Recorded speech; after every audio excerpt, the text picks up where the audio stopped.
பர்திமேயு சுவிசேஷ ஊழியங்கள் வழங்கும் நற்செய்தி நேரம். தேவ செய்தி பாஸ்டர் ஆர். அகஸ்டின். இந்த நாளில் உங்களோடு கீழ்ப்படிதலை குறித்து நான் பேசி வருகிறேன். ஏன்னா கீழ்ப்படிந்தவன் நம்மளாக இருந்தால் இன்றைக்கு உலகத்தில் எத்தனை பேர் சுவிசேஷ ஒளி பரவாத இடம், அதுக்கு சொல்லப்பட்டிராத இடங்கள், கேள்விப்படாத இடங்களுக்கு நாம தான் பொறுப்பாளி. அதனால தான் ஊழியங்களை தாங்கணும்னு சொன்னேன். நம்ம அடிக்கடி பாடுறோம், என்ன பாடுறோம்? தாங்க வேண்டும் ஊழியங்களை, தாங்க வேண்டும் ஊழியங்களை, நமது பபத்தா, நமது பணத்தா, நமது ஜபத்தா, நமது பணத்தா, ஏதாவது ஏதாவது ஏதாவது செய்ய வேண்டும் ஒவ்வொரு நாளும் ராஜாவுக்கு கொடுக்க வேண்டும், ஜெபிக்க வேண்டும், கொடுக்க வேண்டும், ஜெபிக்க வேண்டும், துரத்த வேண்டும், சாத்தானை துரத்த வேண்டும், துரத்த வேண்டும், சாத்தானை துரத்த வேண்டும், ஏதாவது ஏதாவது ஏதாவது செய்ய வேண்டும் ஒவ்வொரு நாளும் ராஜாவுக்கு.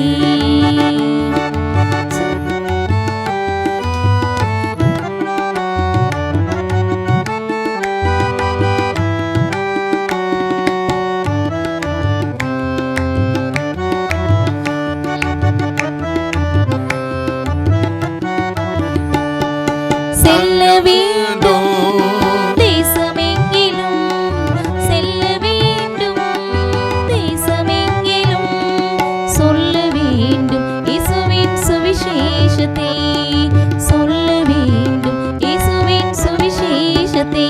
அம்மா ஏதாவது ஏதாவது ஏதாவது செய்ய வேண்டும் ஒவ்வொரு நாளும் ராஜாவுக்கு. ஏதாவது ஏதாவது ஏதாவது செய்ய வேண்டும் ஒவ்வொரு நாளும் ராஜாவுக்கு. எனக்கு அன்பார்ந்த எல்லாரும் திருப்புங்க யோசுவாவின் புஸ்தகம் 6ஆம் அதிகாரம் 1 வசனத்திற்கு. எரிகோ எரிகோ இஸ்ரவேல் புத்திரருக்கு முன்பாக அடைக்கப்பட்டிருந்தது. ஒருவரும் வெளியே போகவும் இல்லை, உள்ளே வரவும் இல்லை. ஐயா, நாம சொல்லலாம், எப்படிங்க சுவிசேஷம் சொல்றது? அநேக வாசல்கள் அடைக்கப்பட்டிருக்கு. தேவன் உண்டு பண்ணி வைத்திருக்கிறது என்ன தெரியுமா? அங்கே எரிகோ கோட்டையில் இருக்கிறவளுக்கு தெரிஞ்சு, யாருக்கு? ஜனங்களுக்கு தெரியல. அதனால தான் ராகாப் கீழ்ப்படியாதவர்களோடு கூட சேதமாகாதபடிக்கு தன்னை காத்துக்கொண்ட. ஏன்னா அவளுக்கு என்ன தெரிஞ்சு தெரியுமா? யோசுவாவின் புஸ்தகம் 2ஆம் அதிகாரம் 9ஆம் வசனத்தை பாருங்க. கர்த்தர் உங்களுக்கு தேசத்தை ஒப்பு கொடுத்தார் என்றும். நல்ல கவனிங்க, போனது எதுக்கு? வேவு பார்க்கறது தான் போயிருக்காங்க. அப்படி போன இடத்துல ஒரு செய்தி வருது. ராகாப் சொல்றா, கர்த்தர் தேசத்தை உங்களுக்கு ஒப்பு கொடுத்தார் என்றும் உங்களை பற்றி எங்களுக்கு திகில் பிடிக்கிறது என்றும் உங்களை குறித்து தேசத்து குடிகள் எல்லாரும் சோர்ந்து போனார்கள் என்றும் அறிவேன். நீங்கள் எகிப்திலிருந்து புறப்பட்ட போது கர்த்தர் உங்களுக்கு முன்பாக சிவந்த சமுத்திரத்தின் தண்ணீரை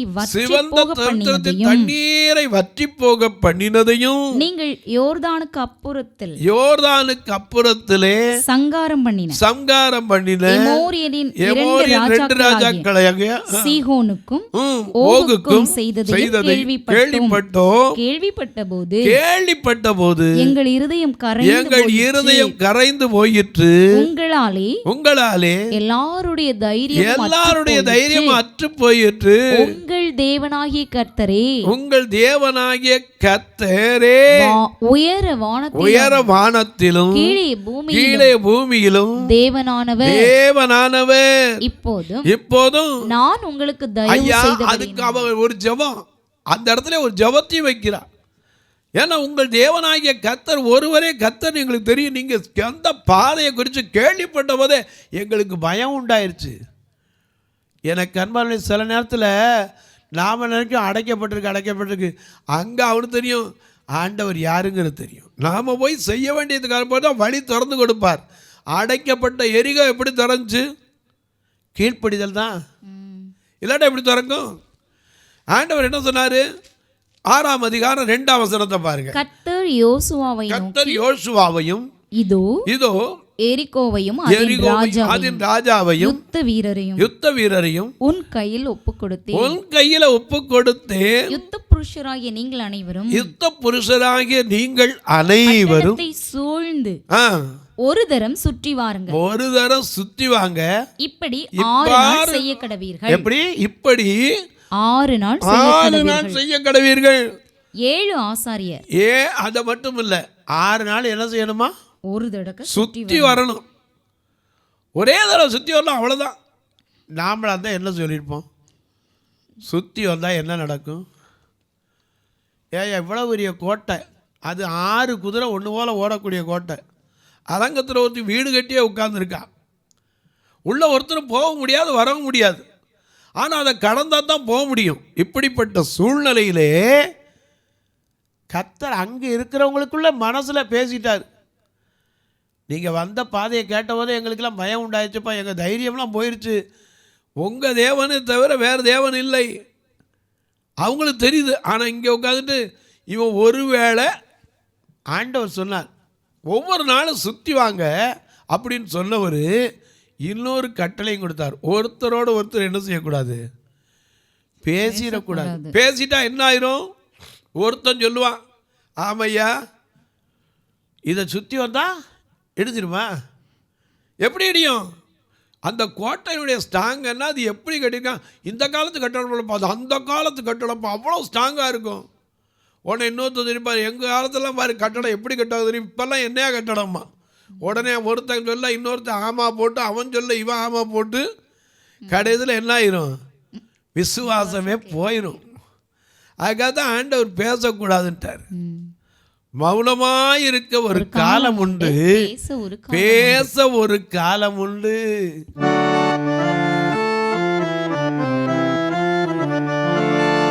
ஒவ்வொன்றுக்கும் ஒவ்வொரு காலம் உண்டு, ஒவ்வொன்றுக்கும் ஒவ்வொரு காலம் உண்டு. வானத்தின் கீழே பூமிக்கு மேலே, வானத்தின் கீழே பூமிக்கு மேலே ஒவ்வொரு சமயம் உண்டு. வானத்தின் கீழே பூமிக்கு மேலே ஒவ்வொரு சமயம் உண்டு. ஒவ்வொன்றுக்கும் ஒவ்வொரு காலம் உண்டு.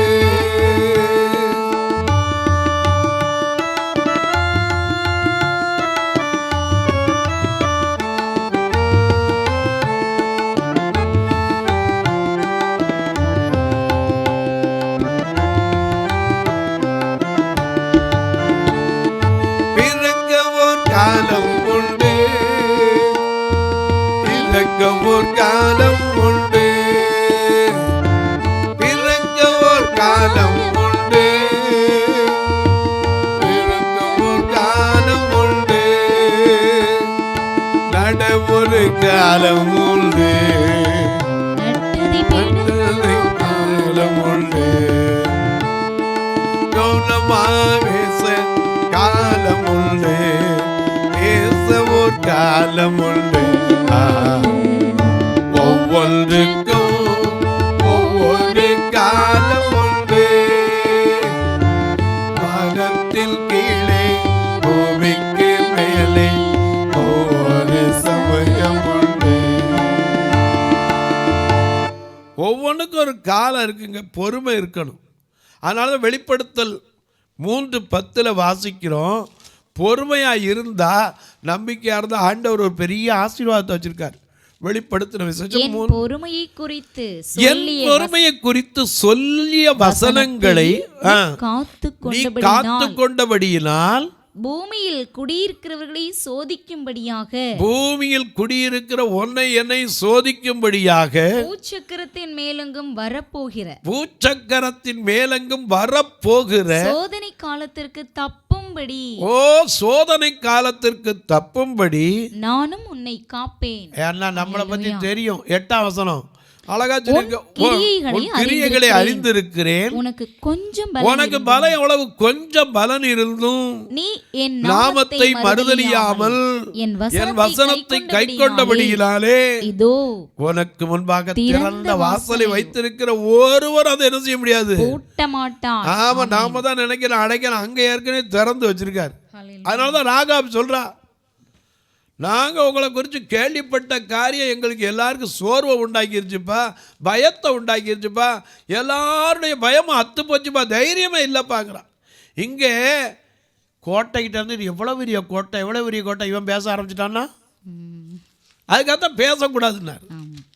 எப்பவும் கீழ்ப்படிதல் அநேக நேரம் ஆசீர்வாதத்தை கொண்டு. நம்ம ஆள்கிட்ட அதுதான், பேசாதானே பேசுவான், எதை செய்யாதானே செய்வோம். அதனால தான் ஆண்டவர் சொல்ற, ஒருவரோடு ஒருவர் என்ன செய்யக்கூடாது. 10 யோசுவா ஜனங்களை நோக்கி நான் சொல்லும் நாள் மட்டும், நான் சொல்லுகிற நாள் மட்டும் நீங்கள் ஆர்ப்பரியாமலும் உங்கள் வாயினால் சத்தம் காட்டாமலும் இருங்கள். நடந்தது என்ன, 6 நாள் சுற்றி பார்த்தவன் எல்லாரும் என்ன செஞ்சிருப்பான், என்னடா இவன் பைத்தியாரப்பில்லையா, ஒரு தடவை சுற்றி வாரான், அதுக்கப்புறம் என்ன செஞ்சுக்கிறான், பேசாம போய் உட்காந்துக்கிறான், திரும்ப சுற்றி வாரம் போய் உட்காந்துக்கிறான். இதனால என்ன நடந்துற போது, உள்ளே இருந்தவன் கைதட்டி கூட சிரிச்சுப்பான், இந்த பைத்தியார கூட்டத்தை பற்றியா, இந்த பைத்தியார கூட்டத்தை பற்றியா, நம்ம கோட்டை எவ்வளோ ஸ்ட்ராங்குப்பா, இவர் நம்ம சுற்றி சுற்றி வராரு. எதுக்கு சுற்றி வரான், சுற்றி வந்தால் அது பாட்டை சுற்றிட்டு கிடக்கான். எனக்கு அன்பானவர்களே அப்படி தான் நினச்சிருப்பாங்க. ஆனால் அவன் சொல்லியிருந்தான். 10ஆம் வசனத்தை திரும்ப வாசிங்க. யோசுவா ஜனங்களை நோக்கி நான் சொல்லும் நாள் வரைக்கும் நீங்கள் ஆர்ப்பரியாமலும் உங்கள் வாயினால் சத்தம் காட்டாமலும் இருங்கள். உங்கள் வாயிலிருந்து ஒரு பேச்சும் புறப்பட வேண்டாம். அதுதான் பிரச்சனை. பேச ஆரம்பிச்சிட்டான்னா போச்சு. பேச ஆரம்பிச்சிட்டான்னா ஒருத்தருக்குள்ள அவிசுவாசம் வந்துச்சுன்னா அத்தனை பேரும் என்ன செஞ்சிடும், பிடிச்சிரும். அதனால தான் லூக்கா 17:5 வாசிக்கிறோம், ஐயா விசுவாசிக்கிற ஆண்டவரே, ஆயினும் எங்கள் அவிசுவாசம் நீங்கும்படி எனக்கு உதவி செய்யணும். கேட்டவங்களும் உண்டு. எங்கள் விசுவாசத்தை வர்த்திக்க பண்ணும் அப்படின்னு கேட்டவங்களும் உண்டு. லூக்கா 17:5 அப்பொழுது அப்போஸ்தலர் கர்த்தரை நோக்கி எங்கள் விசுவாசத்தை வர்த்திக்க பண்ண வேண்டும் என்றார்கள். ஏன்னா வர்த்திக்க பண்ணா என்னது, பெருக பண்ணுங்க ஆண்டவரே. ஏன்னா இவங்க முன்னாடி இருக்கிறது பெரிய கோட்டை, ஆனால் சொல்லி இருக்கிறது கோட்டையா இருக்கிற தேவன். ஏன்னா நீர் என் கோட்டை, என் தேவன், நான் நம்பி இருக்கிறவர் என்று சொல்லுவேன். ஐயா, என் கோட்டை, என் தேவன், நான் நம்பி இருக்கிறவர். அந்த கோட்டை, இந்த கோட்டை எம்மாத்திரம் சுற்றி சுற்றி வந்துட்டு பேசாம உட்காந்துருப்பான். உள்ள இருக்கவெல்லாம் பார்த்து சிரிச்சிருப்பான். இது வேதத்தில் எழுதப்படல. உள்ளே இருக்கிற பார்த்துருப்பா, இல்லை கோட்டைக்கு மேலே குடியிருந்தான்னு பார்த்துருப்பா, என்ன இவங்களை விளங்கலையே, இவங்க செய்கிற காரியம் என்னன்னு தெரியலையே, சுற்றி வாரம் உட்காந்துக்கிறான். அது 6 நாள் ஆச்சப்பா. 7ஆம் நாள் 11ஆம் வசனத்தை பாருங்க. ஆர்ப்பரியுங்கள் என்று உங்களுக்கு நான் சொல்லும் நாளிலே ஆர்ப்பரிப்பீர்களாக என்று கட்டளையிட்டிருந்தான். அப்படியே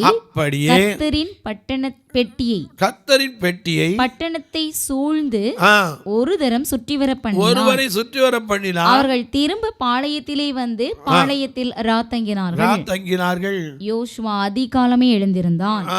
ஆசாரியர்கள் கர்த்தரின் பெட்டியை சுமந்து கொண்டு போனார்கள். இப்படி 6 நாள் சுத்தி சுத்தி சுத்தி செஞ்சாங்க. 7ஆம் நாளிலே கிழக்கு வெளுக்கும் போது எழுந்திருந்து அந்த பிரகாரமே பட்டணத்தை 7 தரம் சுற்றி வந்தார்கள். 7 தரம் சுற்றி வந்தாங்க. அன்றைய தினத்தில் மாத்திரம் பட்டணத்தை 7 தரம் சுற்றி வந்தார்கள். 7ஆம் தரம் ஆசாரியர் எக்காலங்களை ஊதி யோசுவா ஜனங்களை நோக்கி ஆர்ப்பரியுங்கள், ஆர்ப்பரியுங்கள், பட்டணத்தை கர்த்தர் உங்களுக்கு ஒப்புக் கொடுத்தார். ஆர்ப்பரிப்போம், ஆர்ப்பரிப்போம், அல்கள் எரியும் வரை ஆர்ப்பரிப்போம், ஆர்ப்பரிப்போம், ஆர்ப்பரிப்போம், அல்கள் எரியும் வரை ஆர்ப்பரிப்போம். எக்காலம் ஊதி எரிகோவை பிடிப்போம், ஆரவார துணியோடு கானானுக்குள் நுழைவோம். எக்காலம் ஊதி எரிகோவை பிடிப்போம், ஆரவார துணியோடு கானானுக்குள் நுழைவோம். இது எழுப்புதலின் நேரமல்லோ, இது யோசுவாவின் காலமல்லோ. எழுப்புதலின் நேரமல்லோ, இது நம்முடைய காலமல்லோ. ஐயா, 7 நாள், 7ஆம் நாள் மட்டும் 7 தடவை சுற்றி வந்தாங்க. ஆர்ப்பரிங்கள்னு சொல்ல ஆர்ப்பரிக்கிறாங்க. வாசிங்க. ஆனாலும் இந்த பட்டணமும் இதில் உள்ள யாவும். ஆனா தொடாதீங்கன்னா அது கீழ்ப்படிய முடிஞ்சா இல்ல, இதுக்கு கீழ்ப்படிஞ்சா ஆனால் அதுக்கு கீழ்ப்படிய முடியல. நம்மகிட்டே அதுதான், அது கீழ்ப்படிஞ்சா இதுக்கு செய்யல. பிரதர் எல்லாம் செய்கிறேன் பிரதர், ஆனால் என்ன எனக்கு இந்த சின்ன பழக்கத்தை விட முடியல பிரதர். எல்லாம் செய்கிறேன் பிரதர், ஆனால் என்ன எனக்கு ஒரு குறை, இது ஒன்று தான் பிரதர். எனக்கு அன்பானுடைய எல்லாவற்றுக்கும் கீழ்ப்படியணும். ஏன்னா வேதம் சொல்லியிருக்கு, 10 கற்பனையில் 1 தவறினாலும் தவறுனது தான். விபச்சாரம் செய்யாதிருப்பாய் என்று பூர்வத்தாருக்கு கிடைக்கதை கேள்விப்பட்டிருக்கீங்க. ஆனா இயேசு சொன்னார், நான் உங்களுக்கு சொல்லுகிறேன், ஒரு ஸ்திரீயை இச்சையோடு பார்த்தாலே தன் இருதயத்தில் அவளுடைய விபச்சாரம் செய்தாயிற்று என்று எழுதியிருக்கிறார். களவு செய்யாதிருப்பாயாக என்று சொன்னவர் கொலை செய்யாதிருப்பாயாகன்னு சொல்லியிருப்பார். களவு செய்யலாம், ஆனால் கொலை செய்யலாமா? செய்யக்கூடாதுங்க. அவிசுவாசம் ஒரு நாள் நமக்குள்ள வந்துடக்கூடாது. 7ஆம் நாள் 7 தடவை சுற்றுறாங்க. அவர் ஆர்ப்பரிக்கிறார். அவங்க அப்படி எக்கால ஊதி ஆர்ப்பரிச்சோன்னு என்ன செஞ்சு, அலங்கம் அப்படியே விழுந்து நொறுங்கி போச்சு. அப்போ சொல்லியிருந்தார், இதையும் இதுக்குள்ளே இருக்கிறது எதையும் என்ன செஞ்சிடாதீங்க, தொற்றாதீங்க, சாபத்தீடாத நீங்களும் சாபத்தீடாய் போயிடாதீங்கன்னா சொல்லியிருந்தார். இதை எடுத்து கற்றவனுக்கு கூட ஒரு சாபத்தை சொல்லியிருந்தார். இதை எடுத்து கட்டுகிற முதல் தன் மூத்த குமாரனையும் அதன் நிலைக்கால்களை வைக்கும்போது தன் இளைய குமாரனையும் சாக கொடுக்க கடவன்னு சொல்லியிருந்தார். அப்படி இருந்தும் அவங்க என்ன செய்யலை, கேட்கல. ஆனால் அவங்களுக்கு அத்தனை பேருக்கும் திறந்துச்சு. ராகாபுக்கு தெரிஞ்சு கர்த்தர் உங்கள் கையில் ஒப்பு கொடுத்தார். நீங்கள் எகிப்திலேருந்து புறப்பட்டு வர வழியில் கடலே 2 பிரிஞ்சதாமே, நாங்கள் கேள்விப்பட்டோன்னா அவ்வளோ பெரிய தேவனா. இது சமாதானம் போதும் இயேசு கிறிஸ்து இவர்தான்,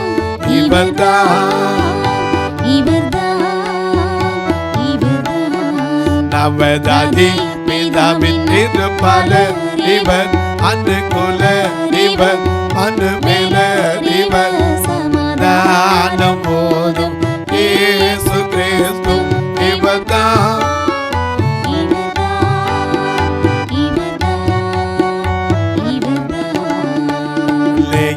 கிருபை ஒரு செய்யறிவர், நமதாயறிவர், பரமதாயறிவர், சமாதானம் போதும் இயேசு கிறிஸ்து இவர்தான்.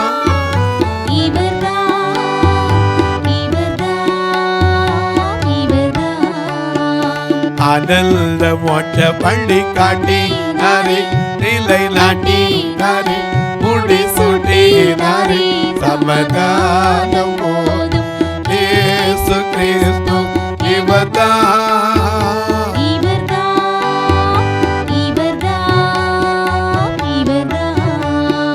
மெய்யாகவே மேசையாவுமே தம்மை நாடி நாரி, கிருபை கூறி நாரி, சமாதானம் போதும் இயேசு கிறிஸ்து இவர்தான்.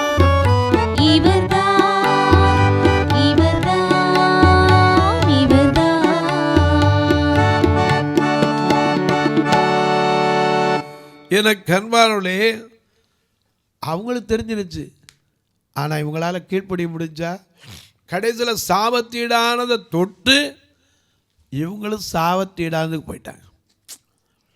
ஆனால் கர்த்தர் உள்ளே இருந்த எரிகோ பட்டணத்தில் அலங்கத்தில் குடியிருந்த ராகாபுக்கு தெரிஞ்சு அவள் ஒரு ஜெபத்தையும் பண்ணலாம். 12ஆம் வசனம், யோசுவாவின் புஸ்தகம் 2ஆம் அதிகாரம் 12ஆம் வசனத்திலே, இப்போதும் நான் உங்களுக்கு தயவு செய்தபடியினால் நீங்களும் என் தகப்பன் குடும்பத்துக்கு தயவு செய்வோம் என்று. கொஞ்சம் யோசிச்சு பாருங்க, தன் மாமிசத்தை விற்று பலரை சந்தோஷப்படுத்தினவள், அவள் தகப்பன் தாய் இருந்தவளை தள்ளி விட்டவ. ஆனா அப்படிப்பட்டவ சொல்றா, என்ன சொல்றா? என் தகப்பன் குடும்பத்துக்கு தயவு செய்வோம் என்று கர்த்தர் பேரில் எனக்கு ஆணையிட்டு, நீங்கள் என் தகப்பனையும் என் தாயையும் என் சகோதரரையும் அவர்களுக்கு உண்டான எல்லாவற்றையும் உயிரோடு வைத்து எங்கள் ஜீவனை சாவுக்கு தப்புவிக்கும்படி எனக்கு நிச்சயமான அடையாளத்தை கொடுக்க வேண்டும் என்றாள். அவங்க சொன்னாங்க, ஒரு சிகப்பு நூலை கொடுத்து இதை கட்டி வை, நாங்கள் வரும்போது அடையாளம் பார்க்கறதுக்கு. ஏன்னா ஆண்டவர் நீதிமானை அழிப்பதில்லை, கிரியையினால் அல்லவோ நீதி உள்ளவள் ஆக்கப்பட்டாள். ஏன்னா லோத்து ஆபிரகாம் கேட்கிறானே, 10 நீதிமான் இருந்தா அந்த பட்டணத்தை அழிப்பீரோ? நீதிமானை அழிப்பதல்ல, நீதிமானுக்கு வரும் துன்பங்கள் அநேகம் இருக்கும், ஆனால் அவைகள் எல்லாவற்றிலிருந்து சங்கீதம் 34:19 வாசிக்கிறோம், நீதிமானுக்கு வரும் துன்பங்கள் அநேகமாயிருக்கும், அவைகள் எல்லாவற்றிலும் இருந்து நீங்களாக்கி விடுவிப்பார். எனக்கு அன்பானவர்களே, ராகாப் ஒரு வேசியா இருந்தாலும் அவளுக்கு ஜெபம் தெரிஞ்சு, கர்த்தருடைய வல்லமை தெரிஞ்சு, கர்த்தர் தம்முடைய ஜனத்திற்கு என்ன செய்தாரு தெரிஞ்சு. இன்னைக்கு நீங்களும் நானும் தெரிஞ்சிருக்கிறோம், தெரியாத மக்களுக்காக நாம் என்ன செய்திருக்கிறோம். இன்னும் சொல்லப்படாத இடங்கள், அழகா சொல்லுவாங்க, சொல்லப்பட்டிராத இடங்கள் உண்டு. ஆமா, எத்தனை நேரம் பாடுறோம், அறுவடை மிகுதி ஆளோ இல்லை, அந்தோ மனித அழிகின்றாரே, விளைந்த பலனை அறுப்பாரில்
எனக்கு அன்பானவர்களே, ராகாபுக்கு தெரிஞ்சது, நமக்கு ரட்சிக்கப்பட்டுட்டேன், நாம் பரலோகம் போனால் போதும்னு இருக்கக்கூடாது, அழிந்து கிடக்கிற ஆத்துமாக்களுக்காக தாகம் வேண்டும்.